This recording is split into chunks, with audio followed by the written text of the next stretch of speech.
Assalamualaikum warahmatullahi wabarakatuh.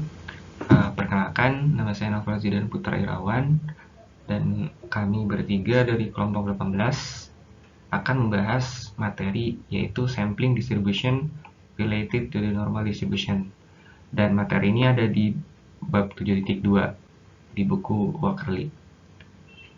Nah, sebelum itu perlu kita ketahui bahwa di dunia ini banyak fenomena yang distribusi frekuensinya itu memiliki hubungan dengan distribusi normal. Nah, dengan demikian menarik jika kita mengulik apabila jika kita mempunyai sampel acak misalkan berukuran N, kita coba mengasumsikan bahwa sampel ini tuh berdistribusi normal dan ternyata banyak sekali properti atau hasil dari asumsi ini. Yang pertama yaitu teorema 7.1 yang berbunyi jika kita mempunyai sampel acak berukuran N dari suatu distribusi normal dengan min mu dan variansi sigma kuadrat, maka statistik Y bar atau yang lazim kita sebut rata-rata itu ternyata berdistribusi normal dengan min itu minnya mu dan variansinya sigma kuadrat per n. Nah, untuk bukti dari teorema ini, nah yang pertama kita ketahui bahwa variabel y1 sampai yn itu independen dan berdistribusi normal dengan ekspektasi dari yi itu adalah mu dan variansi dari yi itu sigma kuadrat. Nah, kemudian dapat dilihat bahwa y bar ini adalah kombinasi linear dari y1, y2 sampai yn. Karena y bar itu adalah seper n kali y1 tambah seper n kali y2 dan seterusnya sampai seper n kali yn. Nah, sehingga ekspektasi dari y bar itu adalah ekspektasi dari seper n y1 tambah seper n y2 dan seterusnya. Dan kita dapat menggunakan sifat ekspektasi yaitu kelinearan. Nah, sehingga kita dapat ekspektasi y bar itu adalah mu. Nah, begitu pula dengan variansinya. Nah, kita juga dapat menggunakan sifatnya. Nah, sehingga variansi dari y bar itu adalah seper n kuadrat kali sigma kuadrat tambah seper n kuadrat sampai ke n. Nah, jadi sama saja dengan n kali sigma kuadrat per n kuadrat atau sigma kuadrat per n. Nah, berikut contoh soal yang memanfaatkan teorema barusan. Misalkan ada mesin botol yang dapat diregulasikan sehingga dapat mengeluarkan isi dari botolnya itu sebanyak mu ons secara rata-rata. Nah, kemudian diobservasi bahwa jumlah dari isi yang dikeluarkan mesin itu berdistribusi normal dengan simpangan baku 1 ons. Nah, kemudian diambil sampel sebanyak 9 botol yang dipilih secara acak dari mesin dan jumlah ons dari isi yang dikeluarkan itu diukur masing-masing. Nah, akan dicari peluang dari sampel minnya itu berada di jarak 0,3 dari min populasinya yaitu mu dari mesin. Nah, untuk solusinya kita misalkan dulu Y1, Y2 sampai Y9 menyatakan jumlah ons dari pengisian air botol yang diobservasi. Nah, kemudian kita tahu bahwa YI itu berdistribusi normal dengan min, mu, dan variansinya adalah 1. Nah, dengan teorema 7.1 diperoleh minnya adalah mu dan variansinya adalah 1/9. Kemudian yang ingin kita cari adalah peluang dari mutlak Y bar kurang mu itu kurang dari dengan 0,3. Nah, kemudian kita jabarkan mutlaknya dan kita manipulasi dengan membaginya dengan sigma per akar n. Nah, kemudian karena Y bar kurang mu per sigma per akar n itu berdistribusi normal baku, maka kita misalkan dengan Z. Nah, kemudian kita hitung bahwa peluang dari Z lebih besar sama dengan min 0,9 kurang dari 0,9. Nah, itu sama saja dengan 1 min 2 kali peluang dari Z lebih dari 0,9. Nah, dan hasilnya itu kita dapat lihat dari tabel Z.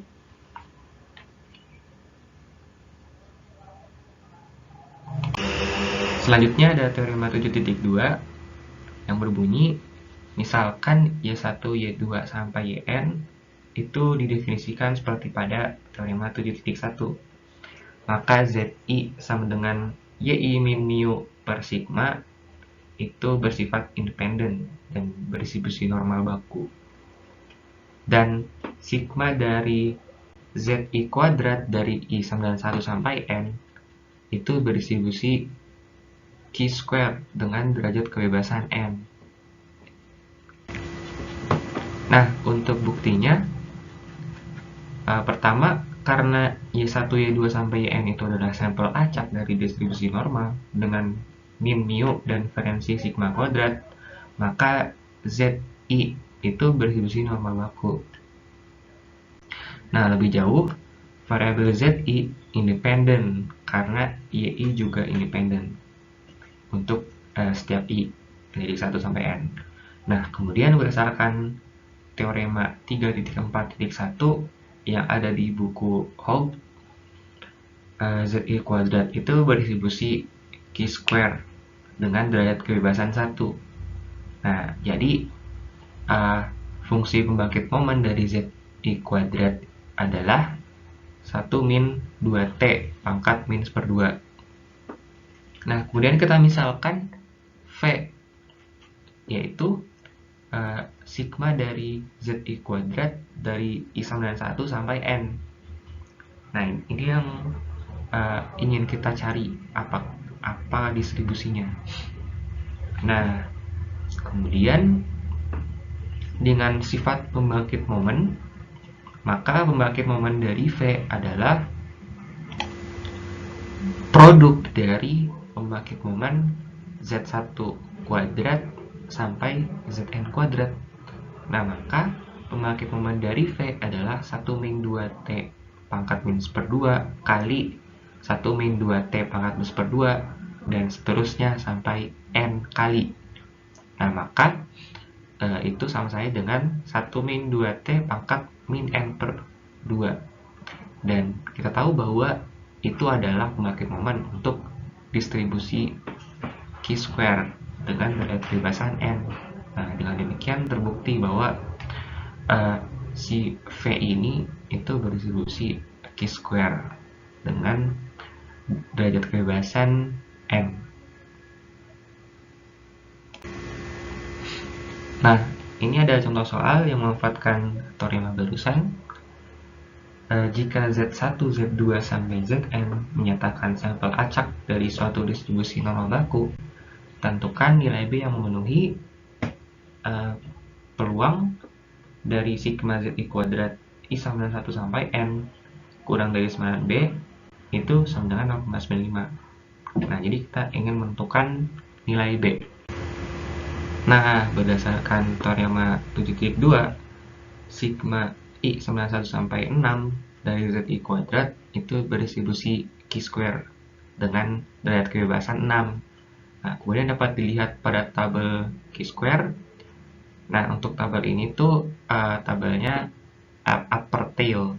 Jadi untuk derajat kebebasan 6 kita pilih saja yang peluangnya itu 0,05 karena itu upper tail. Nah, dan nilai B di sini tuh 12,5916. Nah, kemudian kita tahu bahwa 1 dikurangi dari peluang sigma Zi kuadrat I91 sampai 6 lebih dari 12,5 sekian itu sama saja dengan P atau peluang dari sigma ZI kuadrat X sama 1 sampai 6 kurang dari sama dengan 12,5916, yaitu 0,95.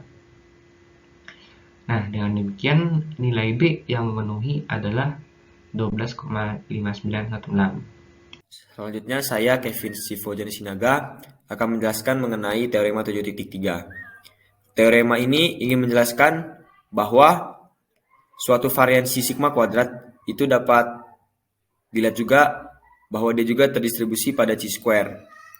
Jadi dimisalkan ada suatu beberapa perubahan acak dari Y1 sampai Yn dengan nilai mean, mu, dan variansi sigma kuadrat. Maka nilai n-1 dikali S kuadrat per sigma kuadrat itu akan dapat dihampiri dengan nilai 1 per sigma kuadrat lalu dikalikan dengan penjumlahan dari YI dikurang Y bar yang dikuadratkan. Nilai tersebut terdistribusi chi-square dengan derajat kebebasan n-1 dan juga Y bar dan S kuadrat itu nilainya saling bebas. Lanjut ke contoh soal. Jadi dimisalkan beberapa ons dari isi mesin pembotolan itu diasumsikan terdistribusi normal dengan nilai sigma kuadrat sama dengan 1. Misalkan kita berencana untuk memilih dari sampel acak dari 10 botol dan mengukur perkiraan jumlah isi dari tiap botol. Jika dari 10 observasi akan digunakan untuk menghitung S kuadrat, mungkin itu akan berguna untuk menentukan interval yang cukup lebih spesifik yang akan menyertakan nilai S kuadrat dengan tingkat kemungkinan tinggi.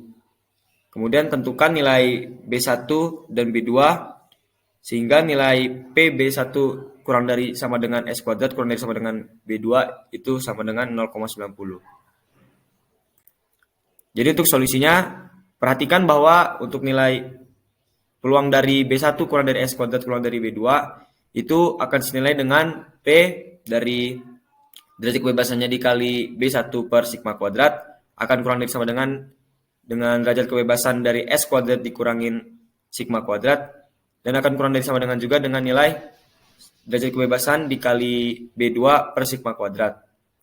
Karena nilai sigma kuadratnya itu sama dengan 1, maka nilai n-1 atau derajat kebebasan dikali X kuadrat per sigma kuadrat itu sama dengan nilai n-1 dikali S kuadrat dan memiliki distribusi chi-square dengan derajat kebebasan n-1. Untuk derajat kebebasannya sendiri adalah 9 karena tadi diketahui bahwa jumlah observasi dan jumlah sampelnya itu 10 gitu. Jadi n-1 sama dengan 9. Kemudian dari tabel distribusi chi-square yang digunakan untuk menentukan nilai A1 dan A2 seperti yang terlampir di layar. Kemudian akan dilakukan pencarian nilai A2 yang memotong daerah 0,05 pada dalam upper tail dan juga nilai A1 yang memotong 0,05 dalam lower tail atau bisa juga 0,95 dalam upper tail. Dengan derajat kebebasannya 9 pada distribusi chi-square didapatkan nilai A2 itu 16,919 dan nilai A1 itu 3,325. Dengan demikian nilai B1 dan B2 dapat ditentukan dengan 3,325 itu nilainya sama dengan n-1 dikali B1 per sigma kuadrat. Itu hasilnya B1 didapatkan 0,369. Lalu untuk nilai B2 dapat dicari dengan nilai 16,919 itu sama dengan nilai n-1 dikali B2 per sigma kuadrat dan didapatkan nilai B2 sama dengan 1,880. Definisi 7.2. Misalkan Z peubah acak berdistribusi normal standar dan misalkan W peubah acak berdistribusi Q kuadrat dengan derajat kebebasan V. Maka jika Z dan W saling bebas, T sama dengan Z per akar W per V disebut berdistribusi T dengan derajat kebebasan V. Lalu Z-nya dapat kita ganti dengan akar N dikali Y bar min mu per sigma. Menjadi T sama dengan akar N dikali Y bar min mu per sigma. Dibagi akar N-1 X kuadrat per sigma kuadrat dibagi dengan N-1. Menjadi T sama dengan akar N dikali Y bar min mu per S berdistribusi T dengan derajat kebebasan N-1. Contoh soalnya, Kekuatan tarik untuk berbagai jenis kawat terdistribusi secara normal dengan rata-rata mu dan variansi sigma kuadrat. 6 buah kawat dipilih secara acak dari gulungan besar. YI kekuatan tarik untuk bagian I dari 1 sampai 6. Rata-rata dan variansi dari populasi dapat diestimasi dengan Y bar dan S kuadrat. Karena sigma Y bar kuadrat sama dengan sigma kuadrat per N, maka sigma Y bar kuadrat dapat diestimasi dengan S kuadrat per N. Cari hampiran peluang bahwa Y bar akan berada di antara 2S per akar N dari rata-rata populasi sebenarnya. Solusinya akan dicari peluang min 2S per akar N kurang dari sama dengan Y bar min mu kurang dari sama dengan 2S per akar N. Lalu perhatikan bahwa yang tadi itu sama dengan peluang min 2 kurang dari sama dengan akar N dikali Y bar min mu per S kurang dari sama dengan 2 karena dikali dengan akar N per S.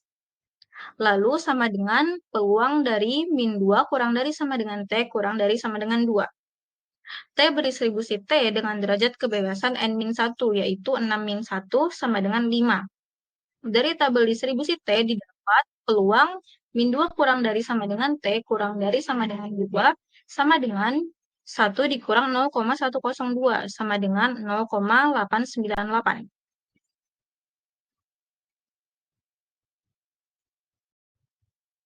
Definisi 7.3. Misalkan W1 dan W2 peubah acak saling bebas yang berdistribusi Q kuadrat dengan derajat kebebasan masing-masing V1 dan V2. Maka F sama dengan W1 per V1 per W2 per V2. Disebut berdistribusi F dengan derajat kebebasan numerator V1 dan derajat kebebasan denominator V2. Lalu, W-nya dapat kita ganti dengan N-1S kuadrat per sigma kuadrat karena berdistribusi Q kuadrat. Menjadi F sama dengan N1-1 S1 kuadrat per sigma 1 kuadrat per N1-1 per N2-1 S2 kuadrat per sigma 2 kuadrat per N2-1.